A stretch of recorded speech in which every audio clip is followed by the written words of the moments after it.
ஆமா, என்னைக்கும் இல்லாம ஜோடியா எனக்கு 2 பேரும் வெளியே வந்திருக்கீங்க. என்ன ஸ்பெஷல்? ஏ ராணி, உனக்கு ஒரு விஷயம் தெரியுமா? காவியா எனக்காக இந்த புக்கை கிஃப்டா கொடுத்துருக்கா. ம். ம். அதான் 2 பேரும் வெளியில வந்து சாப்பிடலாம்னு வந்தோம். காவியா உங்களுக்கும் புக் வாங்கி கொடுத்தாளா? கேட்ட ஒன்னாலே நம்ப முடியல. எனக்கும் அப்படிதான். சர்ப்ரைஸ் ஆயிட்டேன் அப்படியே. Super Kavya. Happy birthday Deepak. என்ன காவியா, என் பர்த்டே சொல்லிட்டியா அவங்கள்ட்ட? இல்ல இல்ல, அவ சொல்லல.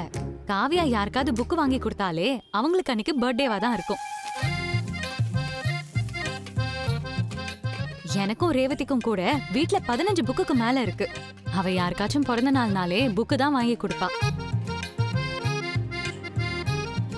எல்லாருக்கும் வாங்கி தருவாளா? ஐயய்ய.